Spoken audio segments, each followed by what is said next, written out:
Hi, and welcome to another episode of Kuntarkis. My name is Michael Yon, and this is Casual Kuntarkis 8, another episode where it's not completely planned what we're talking about, and we jump around from topic to topic. So to start us off, Kuntarkis is just talking about an interaction he had when he took his son to school. Had an interesting situation this morning at school. Oh. I took him to school, and I was sitting at the tables there where they had their lunch. His room's just around the corner there, and we're sitting there, and this lady sat down with a little bubby, probably about, I don't know, maybe 8 months, 9 months old, and she sort of looked at me, and I said, "Oh, good morning," and she said, "Oh, good morning," really friendly, and she said something to me, asked my opinion. I can't exactly remember how she put it. Yeah.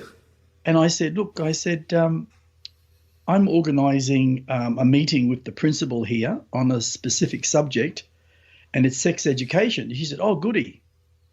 She said, "I'm really for that." I said, "Well, you may not want to be for what I'm going to be presenting." And she said, "What's that?" I said, "I don't normally like to talk about it. I prefer you to actually look up stopworldcontrol.com and, go to where what they're doing to children all around the world. Like, it's all over America, it's all in Europe, it's all in UK. And she said, "But what's the contents? What's the criteria?" I said, "I don't know what the criteria exactly is, but they're going to be having teachers teaching children about, things that they shouldn't be taught." She said, "Like what?" And I didn't want to say it, you don't ask those type of questions. And I just said, "I'll stuff it." So I said, they're going to be showing pornography, how to masturbate, all that type of stuff.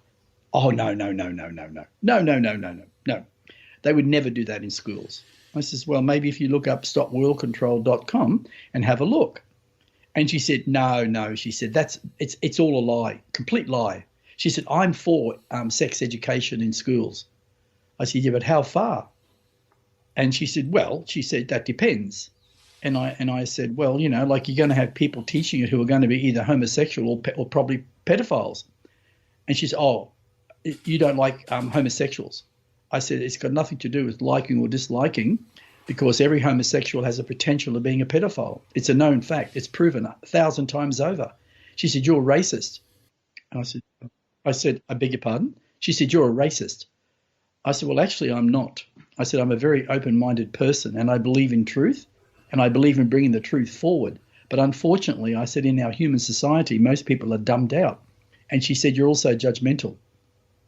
I said, "Oh, right." I said, "Well, the sad part is," I said, "you'll have to excuse me." I said, "You're just plain ignorant."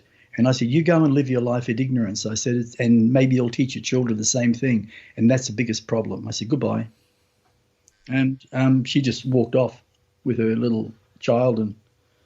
And I knew she was talking about me to some people down near his room. And I just said, "Unbelievable." And Michael, this is the most honest, truest fact why people are dumbed out. I'm not saying they're dumb. I'm saying they're dumbed out from the reality of truth. And the reason is absolutely food, absolutely the vaccine injections. That's what it's doing to people. It's making people behave in ways that are not normal. And I see it every day when I'm out on the road. I see it in shopping centres. It's just amazing. But the real thing, fluoride. Oh, really? That's a big one. Fluoride, mate. Yeah. Fluoride in drinking water. Fluoride does not help you from getting tooth decay or holes in your teeth, because kids are given too much sugar to begin with, and that sets them in the motion with 20 years down the track of having major teeth problems. Fluoride also covers the pineal gland. It puts a casing over it. We spoke about this once before in another episode. Yeah, I listened to it recently. Yeah. But we need to talk about that again to make people aware that we have this little pineal gland that's no more bigger than probably the size of a pea. Originally, it was the size of a walnut, right? And over the centuries, because of our ignorance and allowing ourselves to be dominated by bloody kings and queens and all the other rubbish that goes with it, we've allowed ourselves to give away our personal responsibility in making decisions for ourselves. We rely on governments, and governments at the moment are completely negative towards us. They want the population to be decreased because they've been told it's got to be, because it's going to put the planet under tremendous pressure to feed 7.5 or 7.7 billion people. And that's not true.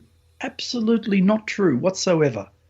You could have 40 billion humans on this planet and still have massive amounts of land.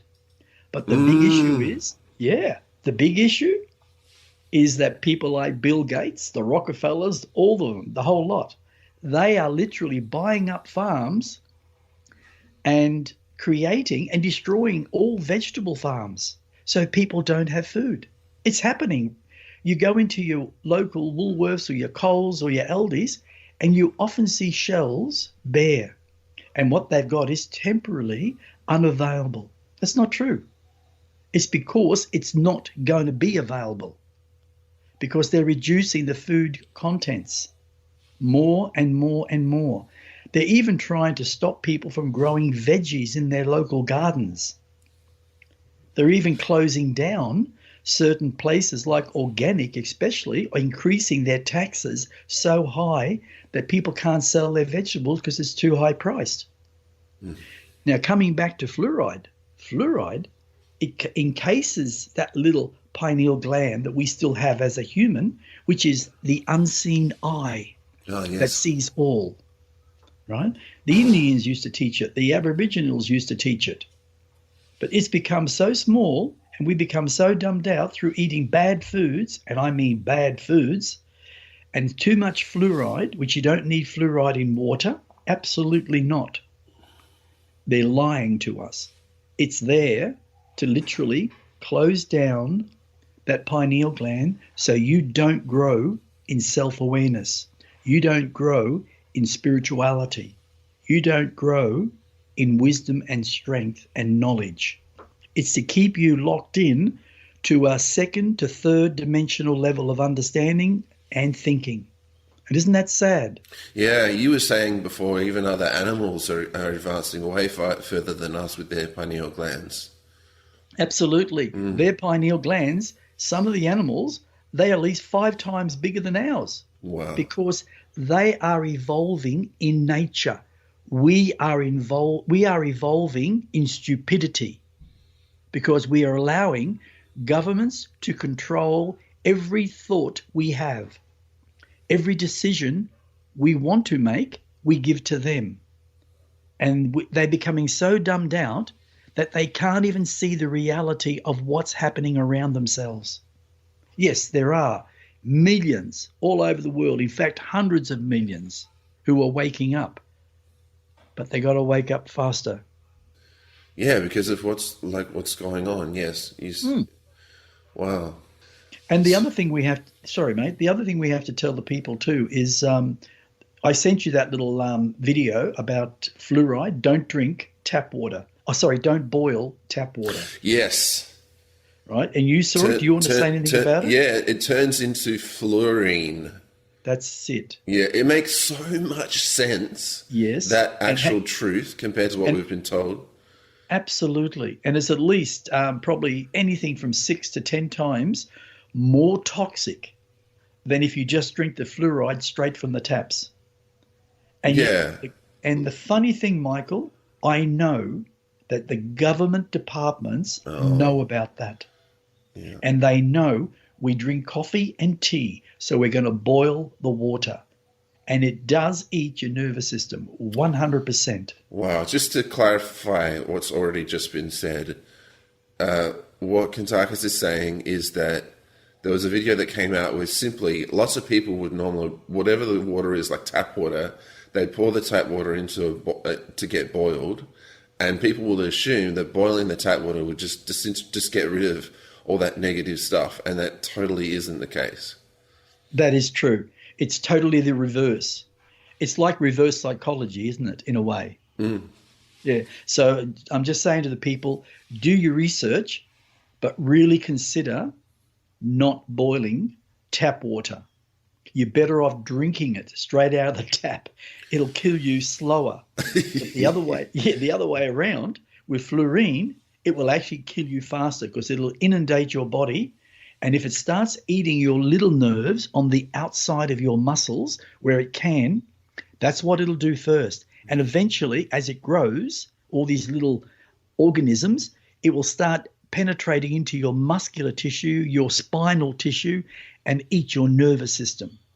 No one wants to talk about it, but that's one of the reasons why so many people feel that their body is lethargic and they feel they got no power in their legs sometimes. And your body is trying to find the nutrients to repair your neuron system called nervous system. I call it the neuron system. Yeah. Sure. Maybe we could, just because it's associated, especially for me, we could also mention that people that get, like myself and yourself, that get quality water in plastic bottles, that the fact that we're getting it in plastic bottles, you said it isn't really that bad for us, is it? You mean like the Plastic, water bottle? Yeah, the water, like the bottles that like the one I'm holding right now that I get from it's actually the cold spring water. Yeah. The fact that it's in a plastic bottle is not nearly as unhealthy for us as the fluoride that we might get from tap water. That's 100%. But there are bottles which may be dearer, bottled water, that actually is that, what is it, BHA or something? There's a certain... The quality of plastic. The quality of the plastic means that it doesn't shed. It doesn't shed the little molecules in organisms that would actually harm your body. But the beauty is, as long as you don't put that bottled water into the sun and put it into the fridge to cool it, there is no reaction. But if it gets heated, just like boiling tap water, it's the same principle. If the water gets heated and you drink it, then you may get minute particles of that plastic in your system. What? So you wouldn't, if you're just drinking it straight after you've bought it, you wouldn't get those particles? No. Sorry, I'll just explain that again. Because you said about heating it, yeah. Yeah, a bottle of water, right? Say one bottle, and say you put it in the sun. Now, people have been told to put the water in the sun, and it vitalizes the water. Oh, yes. Okay. Maybe that's true. Maybe that's not. I can't make a comment on that at this moment. But what I do know is if you put that bottle, left it in the sun, for instance, and then you drank it, it would have particles of plastic going into your system because the bottle is being heated. And as soon as it's being heated, it releases those particles of plastic, minute organisms that you can't see. And over a long period of time, it would definitely affect your body. But if you put it in the fridge, a bottled water, and just say even half an hour, keep it cool, and you'll find you never have a problem. Okay, and if it goes straight from having been bought to being put in the kettle, that's fine. Also, if you heat it up, it's going to be fine. That's okay. That's okay. That's okay. Crazy, but that's okay because the water is out of the bottle, and you're heating only the water up, not the bottle. Yeah. So that makes a big difference. Sure, it doesn't help to be a bit straightforward with what we're saying. Yes. Yeah. Yes. Well, Kuntarkis, I thought we might kind of, we've started, but maybe I could ask you now, and so people will know how you're doing with, because I've already probably done an intro for this about this being a casual Kuntarkis, but how are you doing with your writing? Oh, well, the writing is going very well. I have now finished Dream Assassin Volume 2, and it'll probably end up about the same amount of pages, anything from, say, 680 to 750. And it's only 5 chapters, where Volume 1 has got 7 chapters. But it flows through from Volume 1 in Chapter 7 into Chapter 8, and then there's new chapters.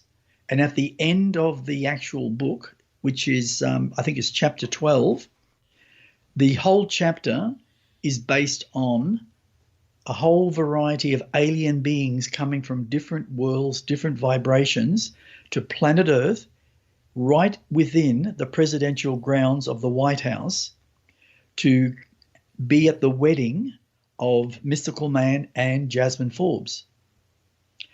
And that whole thing, how would I put this? It is created to be so magical in every way. And one of the characters called Yarkis, who is reality in life, he is a creator, and what he can create is mind-blowing to anyone. And he actually creates the most magnificent building in the back part of the actual White House to actually have the wedding. And it stands like 4 levels high. It's so massive on the inside because what he's done, he's actually bent space. Yeah. So in other words, let's say the floor area was, 450 square meters. Yeah. Well, he bent space to make it 3 times that size. Yeah, when you go in. From the outside, it looks like it's 450, and then you go in and it's 4,000. That's right. And he's made each level exactly the same. And he's even put in penthouses inside for the president and his wife to sleep in, and the penthouse for Mystical Man and Jasmine Forbes, but also for Frank Hartley and his new love, Imonda, who comes from a world called Doricea. Oh, what? Oh, that's great. And she's shapeshifted into being a human. Yeah. Yeah. Oh, that's so cool. I didn't know that. So they have a double wedding. Yeah. Oh, what? There's a double wedding? Yeah, a double wedding. What's happened is Yarkis stood up at the big round table. It's a big oval table, and he said, the decision is, do we hold one wedding or do we hold a double wedding? And he said, I must ask my son, Kuntarkis. And Kuntarkis looks at Frank Hartley and Imonda. You mean Mystical Man? Oh, sorry, Mystical Man. and he looks at Frank Hartley and Imonda and says, you can't stop love. Why not? Let's have a double wedding. And they do, and it's absolutely amazing. And they put in, there's a tradition amongst the Nakaron civilization when 2 Nakarons come together, male, female, because there's no male on that planet, no female on that planet. It doesn't exist. And what they do, they create a golden triangle that stands 6 meters tall and 4.5 meters wide. And it's massive. And within that, there is a vibration that is sent out automatically that puts the love and the peace and the calm and also the knowledge into every wedding guest that's there. So everyone knows exactly what they need to do. It's just part of reality. And he also does this at this wedding, which is really beautiful to see. So it gets struck, does it? And it vibrates? No. It does it automatically once it's created. But if it's actually hit with, say, a piece of gold, like a hammer, it'll vibrate, and it'll take probably half an hour for the vibration to actually stop. Gee. And it just puts everyone in the most loving and peaceful mood. It changes the energy from anything that was negative, no matter what it is, especially here on this earth, to a complete positive balance. So that's what that chapter is all about, is the entire wedding. But also about at the end is a bit of a twist which I can't talk about. And also I'm now doing, as I've spoken to you, Michael, about Entanglement, The Long Journey Home, which originally was the first book I wrote back in 2013 when it was published. And now it's probably double the size or maybe slightly larger. I've added new sections like human disease, creating your reality through self-realization, putting a whole stream of affirmations into it, very small affirmations for a 90-day plan so people could actually become more positive just by their own expression. Wow. And there's a lot of other things. Well, Earth's monetary system that we're going to do an episode on very shortly. I've also now in the middle of actually completing that to give a very small overview of how the Earth's monetary system could be completely changed and totally demolished where everyone, no matter who they are, low class, middle class, high class, would all become equal in all things. There would be no more greed, no more wars. There'll be no more violence, no more rape, no more murder, no more stealing, no more breaking into homes, because every single individual on this planet would actually own their own home and would own their own car or cars, their clothes, their shoes, their furniture, their holidays that they go on, whatever, because everyone would be working for each other. And we become one united nation worldwide as a family. And you know, Michael, as I'm writing it, I looked at it and I said, my God, how simple to introduce such a system where no greed actually exists ever again.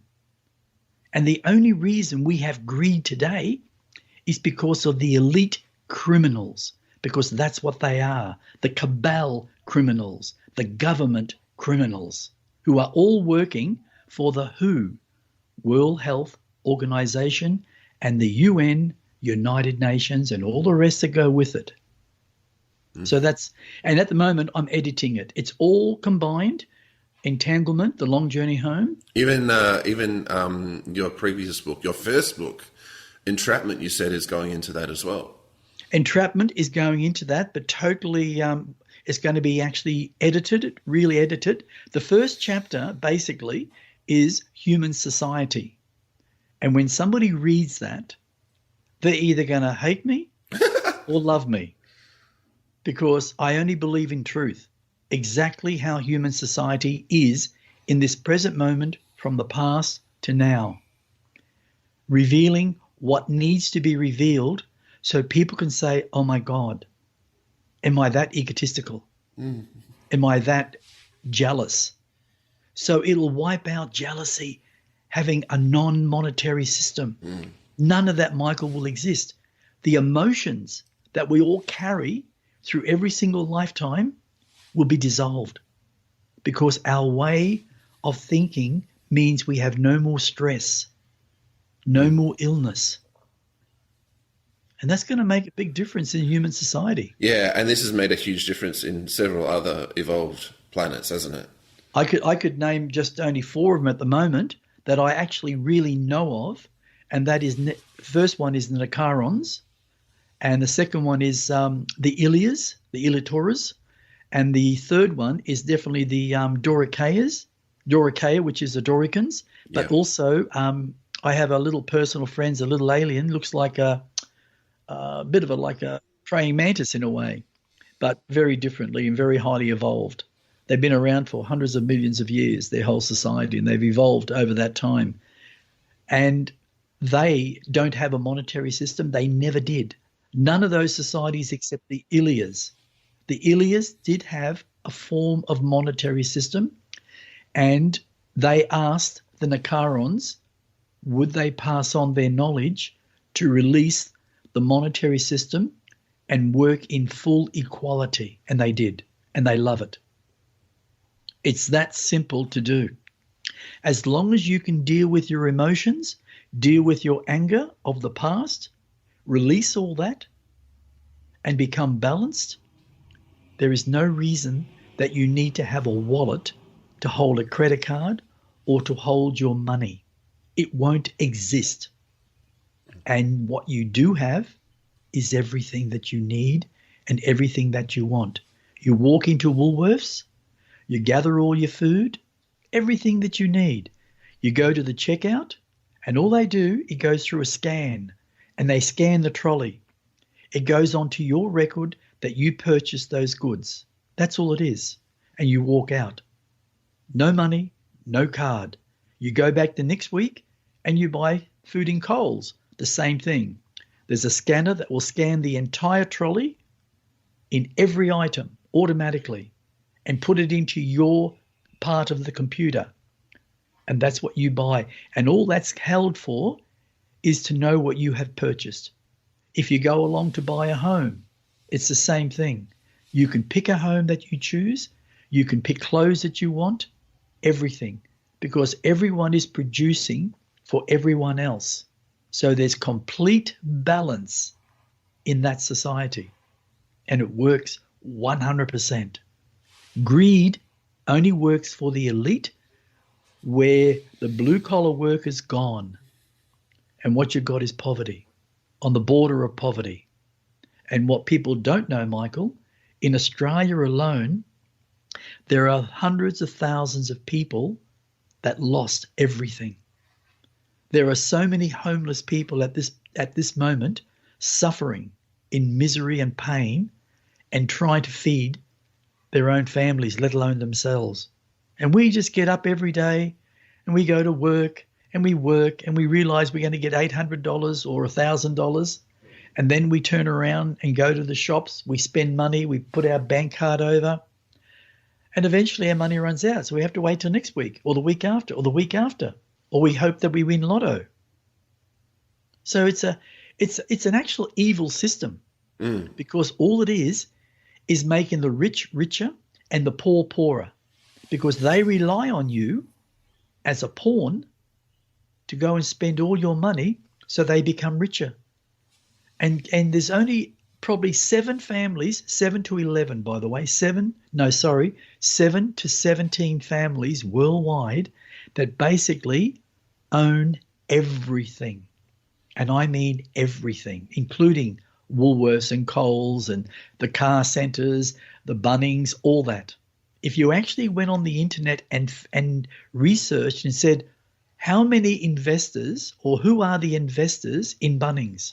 Who are the investors in Woolworths or Coles or Aldi's or whoever, pharmaceutical companies? And what you'd find, an organisation called the Vanguards Corporation, huge, massive. They own pretty well 70% of everything. And then when you go into it, when you really go into it deep, you realise it's people like Bill Gates, people like that Klaus Schwab's, whatever his name is, who's a big pedophile. So It's pretty scary, mate. Yeah, and people like getting back to being monetary, like people will be happy to do a job, to work, or to get trained in a different job and go and do that. People will want to work. Absolutely. And the interesting factor is, I know how the system works because I lived on Nakaris many lives, and how I saw the system was just absolutely magnificent. I think that's the only way I could describe it. And you could just go along and you go over and you order. You can sit at a table. There's no tables or chairs exposed. I think I've mentioned this before. And all you do is go along to a big post and you see it, table 7, right? T7. You press on it. Table comes up, chair comes up. 9 chairs. 9 chairs go around the table. Then you press on the table 9 coffees or 9 teas or 9 Pasaki purple tea. You just press a button, goes over to where they're doing it. They make them, they bring them over. There's no cash exchange. There's only thank you. You're welcome, sir, or you're welcome, madam, or you're welcome, friend, or whatever. A lot of the times they say, you're welcome, my brother, because that's how they speak. They mention brother and sister a lot because they're one massive 40 billion strong nation or civilization. Yeah, wow. Yeah, that's you've told me before. I think the last time you mentioned that you just hover your foot over a particular spot and it'll shoot up. Yes, you can do that too. Yes. That's great. And the shopping malls are humongous. They're probably like, the Walmarts. I mean, you've probably never seen a Walmart store. It's huge in America. Okay. It's probably like, say, Big W is probably 10 times or maybe even 20 times bigger than Big W. Wow. I'm only just guessing, but the shopping centres on Nakaris are probably 5 to 10 times bigger than that again. And they're massive. And they got everything, mate, the whole lot. Yeah, they got them all sectioned out where the foods are, where the electronics are, where the electrical goods are, where the clothes are, where the shoes are, where the hardware is. It's all like that. And all you do is go in and you have massive trolleys, by the way. The trolleys are huge, and the trolleys are Hummers. Yeah. They're not wheels. They just literally, you press a button, the Hummer goes up. You control it just by holding it. Right? And all you do is think to the right, and it goes to the right, stop, straight ahead, slow. And it does everything that your thought consciousness wants it to do. Wow. Right? Naturally, if we had this on Earth and we had that type of system, there'd be a lot of crashes. Yeah. And people trying to ride them. And if you try to stand on them, it won't move. It'll just turn off. But really? On Nakaras, things like that don't happen. Children don't do things like that because they're brought up very differently. They're not brought up where parents don't. Many parents don't teach their children the difference between right and wrong. There are certain things you do not let children do because it ingrains itself at a young age in the characteristics of the cellular cells, and it becomes a nearly permanent. Wow. Very hard to move out. How long did you say it takes an Nakaran child to age into adulthood in years, and how they look? It's about anything from about 101 to about 130. Fantastic. That's so interesting. Well, they live anything up to 450 to 600 years if we look at Earth's time system, because we don't have time on Nakaras. Time doesn't exist on Taurus, the Ilia world, or with Cadiz race, even with the Doricans. They don't have a time factor. They just know consciously, basically, how would you say, how the day is going. They just know. It's a conscious thing, Michael, and they're not blocked. Their pineal gland is not blocked. They don't use fluoride. They don't use any form of chemical. This planet has thousands of toxic household goods that we use every day, whether it's one or whether it's 10. I'm not going to mention them because they don't like me mentioning that, but that's the truth. Every product that you buy that has a purpose of cleaning or spraying is toxic to your health.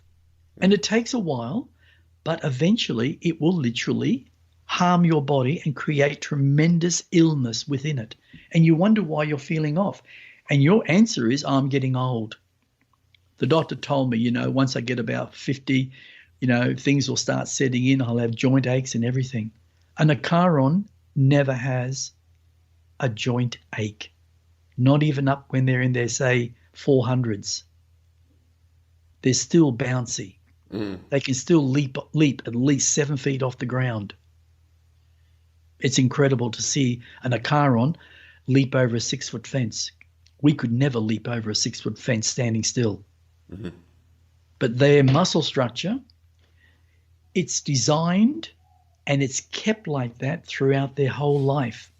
They exercise a lot. It's like they do it for fun at the same time they enjoy it, because it's helping their body keep fit, keep strong. Yeah, they're about that, aren't they? They wouldn't have They to. are. They're so well set up physically, they wouldn't have to be, but of course they want to be as agile and fit and strong as they can be. That's right. And they can run, honestly, so fast.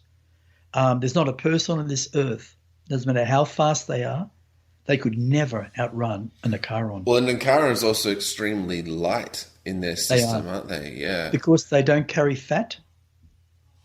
See, they're and full. Density. They don't There's carry... no density. Yeah, they're full on basically vegans. They are vegans. And that's how their generation has been pretty well from the start. And that's 27 million years in evolution. I wonder whether some people, including myself right now, are listening and thinking, hang on, what did you say when you said, what did you mean when you said they don't live to time? Can we flesh that out a bit more? So there's no clock, there's no numbers that are going that this is the particular time, there's no... No. I'll explain. I'll actually explain that very, very simply. Okay. Thought consciousness is what develops your self-awareness. Most people never on this planet, never, ever refer to something as thought consciousness. What they do know, I can think it. That's what they say. And they're thinking it from a logical perspective. Logic is brilliant. The brain is brilliant. It has so many neurons, it's not funny. Apparently the brain has anything up to 86 million neurons, which interact with other neurons. And I think it's either 10,000 or 10 million. And the problem is, if we don't have the right type of nutrition, those neurons suffer. Either they mutate or they die out. And as time goes on in our life, which is only probably 80 years, in most situations, most people live only to about 60, some even less. Now, they seem to be living a lot more, but still not going over the 100 barrier in a large quantity of people. Now, thought consciousness develops only through self-awareness, and that's so important. It's like saying to be conscious of what surrounds you in your life, in every moment of every breath. It's not an issue where you say, oh my God, I'll just go insane. No, that's not true. You just naturally become self-aware of your surroundings or what's in front of you, even what's up ahead of you.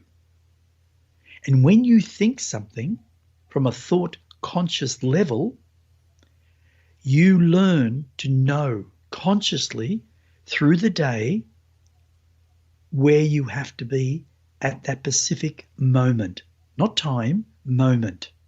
And you're there. People don't say, you got to be here at 10 a.m. And if they say 10 a.m. would be great, but they wouldn't say 10 a.m. It's a conscious knowing. And sometimes it can be very complicated to actually express how it works.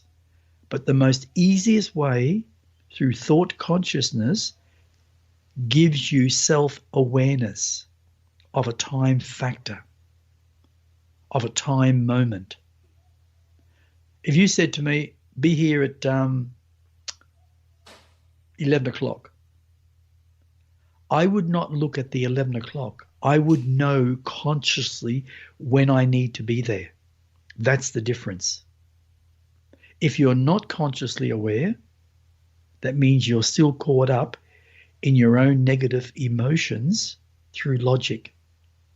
And unless you let go of all those emotions, which no longer mean anything in your life, then you don't become aware. You don't expand. So it's a feeling for a particular point in time without there being physical time. It's like a feeling for it. Like it's a feeling. Yeah, yes. You know to be there. It's similar to say, oh, I'll hit you up right when the sun has completely set. It's kind of like it's kind of like that. It's like there's everyone knows, I guess, when the suns don't set on your planet. What have you got? Three. You've got 3 suns, haven't you?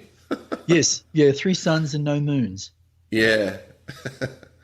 But right. Yeah, there's a feeling for letting it go. Yeah, and they don't have to sleep like we do, mate. They don't go and lay down for 8 hours, 10 hours, 12 hours. They don't do that. They actually work. A lot of people work right throughout the night. They exercise, they train, they work in the fields. They have a lighting system, and all they do is turn the lighting system on through consciousness, and it lights up, and you can see as bright as day. Which is only needed for a bit of the time, because otherwise the suns cover it all, don't they? Absolutely, yes.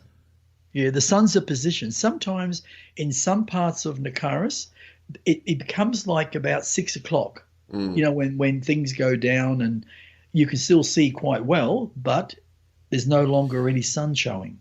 That does happen in different parts on Nakaris. But as evolution goes more and more in consciousness, that will change. And eventually, Nakarons will just sit or lay half an hour, and they'll go into a deep state of meditation, by putting themselves into that deep state, and they'll know exactly when they have to wake up. So they go and say, do their work. Mm. And if you want to change your job, you can put on these headsets just by putting your hands on a computer pad, and instantly you will have the knowledge in how to, say, build a motor, or how to design a Hummer. It's all there for you. And the thing is, we are on Nakaris all capable of doing that. On this planet, there are people who just can't even put a nail in a piece of timber because they're not shown at a certain age, like say 10 and upwards. They never get the chance to do those certain things, so they never gain the awareness. Where on Nakaris, you have everything there that you need to grow beyond what you are in every moment that moves. That's the difference. And that's why their civilization has been so successful. And that's why they've been nominated as the guardians of the universes. Universes? Well, not just their universe, mate. They go to many universes that have now signed agreements to have no more violence and wars and to change. And if they choose not to have a monetary system, then they ask, and then it's given to them. They come and help them to create that. It may take 100 years because people are so highly conditioned to that monetary system. And that's what they're doing on Earth. They're literally keeping us poor. They keep us spending our money more and more and more. So we have none. So we rely on the governments. Mm. The governments want total control of all its people. Mm. And that's the truth. Yeah, and so you were saying, so if the Nakarans came and worked with us, which is a very high possibility, that it might take 100 years for this to work out, for it to become a cashless system. It could, depending on how the emotions are. You got to understand, if you try to remove, say, let's say we're going to remove the entire credit card system and money system, and we're going to say to people, okay, we're all going to now work for each other. They're going to think, well, hang on. I'm not getting any more money. How am I going to pay food? How am I going to pay my rent? How am I going to pay my mortgage? How am I going to pay for my cars? That's the level of what people have been conditioned to live in. Once you start breaking that cycle, you start to see the possibilities that, oh my God, that means I can do a job that I really enjoy, that I have a fantastic deep passion for. And I don't have to pay a bill. I don't have to pay rent. I don't have to pay a mortgage or a food bill. Or pay for a holiday. You just go along. Like, I'm going up to Coolangatta, and I got to go there and pay the balance, right? Well, normally, if we never have a cash system or a credit card system, you go, you sign the register, they enter you in the computer again, you're here for these days, 10 days, whatever it may be, and you don't pay for a cent. They got a restaurant downstairs, you book it, you go down there, you order your food comes, it's brought out by waiters or whatever the case may be, or robots, whatever, and you eat your meal, you say thank you, and you walk out. You're registered that you actually came there to buy food, right? That's just kept as a record. It's natural. Anything like that's natural. But it's not kept as a record to indict you or say, you're spending too much. That's not how the system works. The system is no system. It simply is. And all you do is enjoy. And all you do is enjoy the lovingness of society without the violence. Walking down the street at say 10 o'clock at night, so fearful that you're going to get bashed and raped, because that's exactly what it is. Where you can walk down the street at 1 a.m. and no one would ever harm you. Ever. You don't get robbed. Here, you could be robbed 10 times in one night. So The system is all about releasing your emotions, negative emotions, letting go of the experiences that were negative in your life, and also all the characteristics of your parents' genetics that have been passed over to you through your blood. And for fear of money and such and such. Exactly. I mean, the only reason people eat meat is because it's a condition. Do you know that? Right, yes. That's all it is, mate, a condition. The only reason you go and, how would you say, mow the yard, it's a condition. It's a good one in one way, but it's a condition. It's passed on through the genetics. That's what you do. And you watch your father or your mother mow the lawn, then you do it. Then your children do it, and their children. It's all a condition. And if we can transfer by dissolving all our negative, fearful conditioning, we then have the possibility of creating positive emotions, experiences, and love. Yeah, for all of the future incarnations of all the spirits that want to incarnate here again and again, it's setting them up for better lives over and over. Absolutely, Michael. Absolutely. Yeah, absolutely. I think one other thing you just also that you mentioned to me a little while back was when it comes to them tracking how much, what you're spending and what you're purchasing, it's also just to flag any things where something might have been purchased an excessive amount of times. And maybe the government could, not government, but they could say, hey, is there a reason you've purchased, 3 houses in the last 3 weeks? They would look at it and see if it's actually your emotions. Yeah, exactly. I was just thinking that, right? Yeah. It's a condition and you keep doing it. It's like I've seen people go into shops. Have you ever seen this?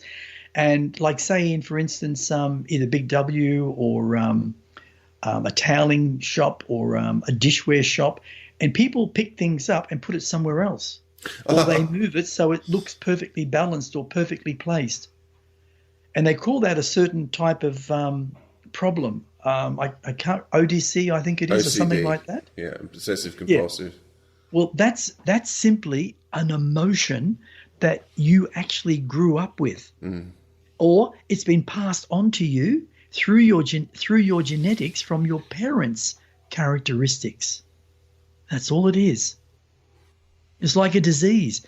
I've heard so many people in the past say, well, my great-grandfather, he died of bowel cancer. My grandfather, he also died of bowel cancer. My dad, well, he's not dead yet, but he's really sick, and it's bowel cancer or some other cancer, stomach cancer. So it looks like when I turn 50, I'm pretty well going to die. That's how people think. That's wrong. It's conditioning that's passed on through the genetics. That's all it is. It's like greed. The billionaires have so much, but they want to become trillionaires. And that's what they're doing. And they're using us, all of humanity, to become trillionaires. Now, all they want to do is kill off half the population, and they're doing it. Not the first time, by the way. No, it's happened many times. Like it's happened over and over that you've said that they've used massive illness, whatever you call it, plagues or whatever, to actually kill off half the population. Absolutely. And if we go back in time, let's go back 10,000 years, or even 100,000, and there's kings and queens and dictators and emperors and all that type of stuff, right? They would realize that there is not enough food being produced. And they say people are starving, and they might attack the actual castle to get the food, because naturally the kings and queens and whoever they are in their castles would store their food up for winter or whatever the case may be. So what they do, they create a war, and they take all the young men and the young kids and send them out to war and go and invade someone just to kill them all. And that is the absolute truth. Or they want to invade a land and take other people's land. They do all these things to keep the population of humanity down. Not because they think it's going to outgrow the planet, nothing to do with that. It's the amount of food that is being grown, or the amount of land they have to grow the food. They didn't have the full conscious awareness or like today's intelligence in how to grow larger fields of vegetables and fruits and all that type of stuff. They were very limited in the way they did it because of the way they thought in their own head. Yeah. Wow. Kuntarkis, I have a question for you because you told me recently, and this has to be shared with everyone because this is so crazy cool. I was asking you about alternate realities on the phone recently, and you said, oh, actually, for Earth, there's 17 different realities of which Earth exists. What on earth? Can you explain that? Why would there be 17? Okay. Now, those 17 are the ones that I know about, Michael. Oh. I could be way out. There could be like 32. Yeah. Okay. They're the ones that I know about because I travel between multidimensional worlds. And what's really amazing, everyone that lives on this planet right in this exact moment also lives in those multidimensional worlds, whether it's in the past, whether it's close to our present or beyond our present, or even into a very highly advanced future. Now, you've heard people say, oh, if we had a time tunnel, we could go back in time. Or if you had a time tunnel, we could go into the future. Well, in one way, that is 100% true. In another way, it's 100% not true. And to explain that, we can't go into the future on this planet in this vibration in the way we are as a species, human. But we can go into the past because the past is a reality because it's living energy. It's already happened. So it's there. Now, I've explained this part quite a few times too, but I'll just quickly do it. There is a void, an empty space. Some call it the Akashik Records. I call it the void or the empty space. And within that space, because it's so massive, like a universe, it has every thought, every action that occurred from the moment of humanity, which is 928,000 years, to now. It's there. And if you're knowledgeable and you know how to bring that forth, you can go into that void and you can formulate a specific past and put it together like a jigsaw and see it like you're watching a movie. That's very possible, absolutely. The future now is an interesting factor. You can go into the future, as I said, but not on this reality world. But you can learn to understand how to project yourself, which is spiritual, like your spirit, into the universe and go into multidimensional worlds, alternative realities. And you can see the future, whether it's like 1,000 years ahead of planet Earth or 10,000 or 100,000. You can. I've seen it. I know it exists. I also have gone into their past on different multidimensional worlds, vibrations, and I've actually, how would you say, formulated by doing certain actions for someone else, whether they've died or they're sick or they're just no longer capable or they're lost. And I was called on, and we are, each of us can be called on to actually help out a multidimensional world because you, Michael, exist on those worlds, right? In my body form of being human as I am now, there are copies of me on all those reality worlds, whether it's the past, the present, or the future. Now, scientists, they know, they believe that these things exist. There are many that don't, but they do exist, 100%. So that's multidimensional worlds. Wow. In a nutshell. Well, I think there's some formula among scientists that says that, you know, there's just an unlimited, an infinite amount of alternate realities. That's not the case, is it? Not really like that. No. Like the idea that there could be a reality that's come up to this exact point and everything looks similar, apart from I'm wearing like I have horns right now, but like it's just we all have horns, but that's the only difference. Yeah. It's strange like that. That's actually not the case, is it? No, it's not the case, mate. No, not at all. But I'll tell you one thing: there are doorways that do appear.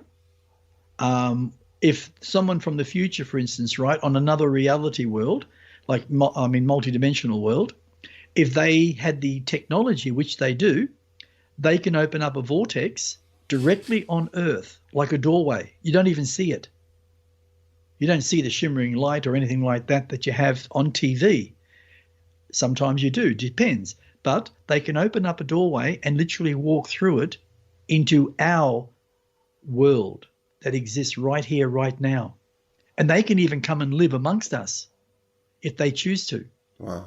And we wouldn't even know it unless they told us. But most of us wouldn't believe it because we're so dumbed out. Our pineal gland is literally solidly encased in fluoride. So it's very hard for us to accept that form of reality. Sure. So they can do that. Now, other worlds, it has been known that other worlds where humans have walked from here, have walked suddenly along a road and suddenly disappeared. Just disappeared. And it's like a moment in reality that an energy field touches another energy field and creates a doorway.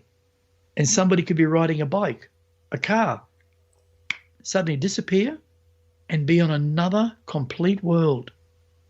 And if they're lucky, they'll be in the same reality that they were on Earth. If they're not, it'll be a very hard life for them because they'll be how would you say, caught and investigated and find out, well, who are you? So that's happened multiple times. Absolutely it has, mate. Wow. Absolutely. You know, if we go back 1 million years, oh, actually, no, longer. Let's say 2.5 to 3 million years from now, before we began as humanity 928,000 years ago, there were alien civilizations that came here, and there were humanoid, how would you say, people living here from other realities, from other worlds, other aliens.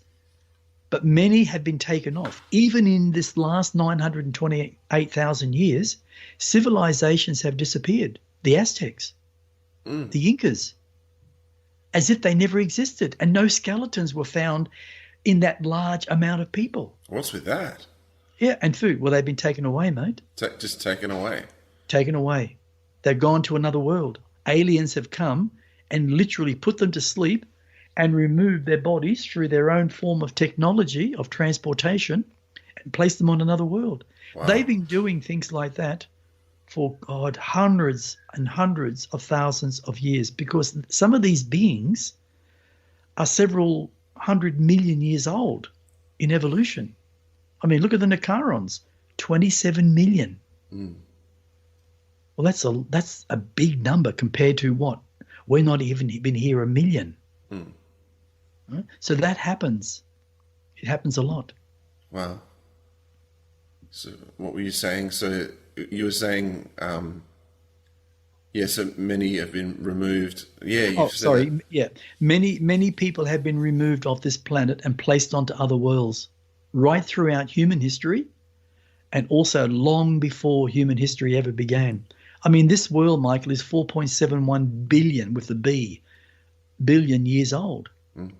So, okay, you know, it incubated, eventually it grew trees, it's waterways and all that type of stuff. But there have been dozens and dozens and dozens, if not hundreds, of different alien species coming to this earth over that time. Wow. And taking chemicals and resources off this planet all the time. And you know what's really amazing? This earth is alive. Like you, like me. It has a spirit. It has blood, which is lava. It has veins through the earth where this lava flows. Without it, the planet would die and become a dead rock. If you remove the spirit from your body, you would be a dead rock. Could we go super deep here and talk about another thing that we discussed recently? Because I need to understand it better, and also it'd be pretty cool for people to know. Yarkis, we've mentioned before, Yarkis, the boss of this universe, as in the highest, most evolved being in this universe. You know that he created Earth. Can you 100%. Yeah, can you explain to us how, as opposed to a normal way that an Earth is naturally formed, how did he do it? Maybe he did it the same, but he sped it up. So, because you said he might have experienced like a few hours in his experience for doing it. Yes. Okay. Can you explain that? Yep. Okay. Before I explain that, I'll just give you a little example. What's in my book, in chapter 7 in Dream Assassin Volume 1, where about an alien race by the name called the Xerazines and a leader called Zyakit, who was the only species of his kind left after destroying his own home world to keep a secret. In fact, destroying his own family, because his secret was so powerful that he wanted no one ever to understand it. He had the ability, and the Xerazines had a planet that was dying in a way because of its resources were being used so much and nothing was ever replenished. They weren't exactly, how would you say, nature inclined type of beings. But when Zyakit came to that planet, he had the power to put thought control out, and he controlled several million, if not 30 million, of these Xerazines. And they were very warlike type creatures. They weren't like him. He was 9 foot tall. He was very wiry, but very muscular in his body form. His mouth was big enough to probably bite your head off. That's how his mouth was, with these massive teeth. He didn't have teeth like fangs, like you think of as dragon or something like that, or a dinosaur. His teeth were like human, but big, huge. His throat was so big it wasn't funny. And he wasn't a very attractive looking type creature. But he had the ability also, in his own technology, once it was created on that planet, to make the planet transparent. Yet the Xerazines could walk on their planet and do their daily every type thing. And he had the idea of taking that planet and finding another planet where he could overcome that planet and eventually transform it into their way of life. And whatever was living on that planet eventually would be totally eradicated. That was his job. And that actually happened in the universe, but not with planet Earth. But I wrote it in as that. So coming back to how Yarkis did it, he already knew that the future will be set. And that's why he came to this universe and he decided to create a brand new planet. I mean, all those planets that are out there are basically dead. And they did have life. Some did, some didn't. The spirit of those planets is gone, dead, finished, and it becomes a cold rock. Now, the interesting thing about Earth, he stood in space. He waved his hands and created and attracted living energy. That's how he created everything. If we look at everything we have on this earth that seems to be solid, we never ask ourselves, well, what made it? Some will say, well, the factory, machinery. Well, who made the machines? Factories, machines. Well, that's true, because it's all made from a physical perspective. Solid matter. But Yarkis, he knows that everything is living energy, and energy is everything. He learned how to, I don't like to use the word manipulate, but I will. He manipulated living energy through his thought consciousness, and he dragged it all together. And he then, through his thought consciousness, made it manifest into basically solid matter over a period of time. He put the planet in form, and then he consciously put some of his own consciousness into this earth. And from that point, Earth began to incubate and grow. Massive volcanoes were there, erupting all the time, which is a natural process for a beginning planet. Rivers formed from living energy. Everything became a natural part of what the Earth is. And eventually life began to spring up. Yes, from the ocean, because of the salt contents within the ocean. It has a lot to do with our human bodies. If we don't have the right salt, not table salt, not salt that's produced by humankind, I'm talking sea salt, because it has all the nutrients, 84 of them, that you need for your body. It's an energizer. And when you actually put a teaspoon of salt into a glass, pour some bottled water into it, and then stir it until most of the salt dissolves, and then drink it. People say, oh, you got to be kidding me. You can't drink seawater. It's not seawater, but you can still drink seawater. And that's a fallacy, that you can't. You can drink that whole glass with your sea salt or rock salt, and you will know and feel over about half an hour, your body actually is feeling more energized. That's what it's doing to your internal organs, activating you in an energetic way, giving you like what a battery would give to a torch. It's the same principle. And so that relates to the life that came out of the sea to start Absolutely, off. Michael, because he put his thought consciousness into the planet, and the planet knew what life forms would actually begin to manifest over hundreds and hundreds of thousands of years. That's where he is beyond incredible.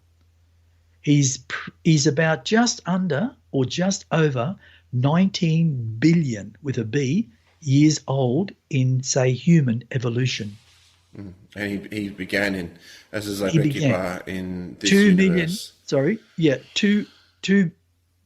2 billion years he actually lived on a planet called Zabekipa, and the beings there were known as the Zybex. They stood 12 to 15 foot tall. And I've already mentioned this. They actually came to Earth many hundreds of thousands of years ago, and they produced the most unbelievable holograms that fooled humanity and the locals into believing they were gods. So history is an interesting point. Even though Yarkis would have left them a long time before and gone off in his own evolution. He left. Once the planet was already in its incubation stage, he knew consciously that it would evolve exactly the way he intended it to, because his thought consciousness was within it. It was a living spirit of his essence, like myself, like my sister Kalusha, like my brother Kanag, like my brother Narkis. We were created 3.83 million years ago, and we have had dozens of lives on Nakaris. And the lives that might as well mention the real reason that this earth was created was for us. Absolutely, it was created for us. He knew the future. He already knew what would evolve. That's why 87,000 Acarons were placed here 928,000 years ago. And over 247,000 years, they mingled with the locals, which were Neanderthals. And what we have today is our human race, plus what the aliens did genetically to chimps, gorillas, and baboons and all the other things. And the Asian race came from all that. The rest came from Nakarons. Sure. Very hard one to believe. But if you look what's going around at the moment, where what they're believing in is it doesn't really have much of a reality. People are believing other crazy things. Yeah. I don't know what you're talking about. No, but you know, the funny part is, Michael, if you become more enlightened within yourself by becoming aware, by growing and trying to, if we stop drinking tap water and boiling it, over time, as we drink normal water out of a bottle, like, not filtered water, but just normal bottled water, mountain water, that type of thing, we would find that our consciousness would actually help cleanse the coating that's on our pineal gland. And our pineal gland would grow in its own evolution in self-awareness, because we are evolving on a much better rate than what we are now, because we're closed down. Yeah, sure. Hey, I bought some pineapple juice out of Aldi's. Okay. And it is reconstituted, but it's got nothing in it, no added anything. And it's delicious. Actually, I mix a quarter and the rest water and put it in the freezer, and it just tastes so nice. How long do you leave it in the freezer? Like an hour or something? Hour and a half? Yeah. Hour and a half, yep. Yeah, it gets to a point where it's not frozen, but you can shake it and you break all the little crystals up, and it's just so nice to drink. Ah, good. I have to look for that and watermelon. Yeah, and watermelon, mate. Yeah, from Aldi's. From Aldi's. Yeah, very good. Well, it's about time that we wrap it up. Kuntarkis. I think so. Yes, this concludes Casual Kuntarkis number 8. If you like what you heard, or if you have any questions, or for whatever reason you'd like to write to us, please do just email kuntarkis@gmail.com. You can also find us on our Facebook page, which is Kuntarkis, and also Kuntarkis has a website, which is etcconsciousness.com. That's it for now. Thanks so much for listening, and stay tuned for more.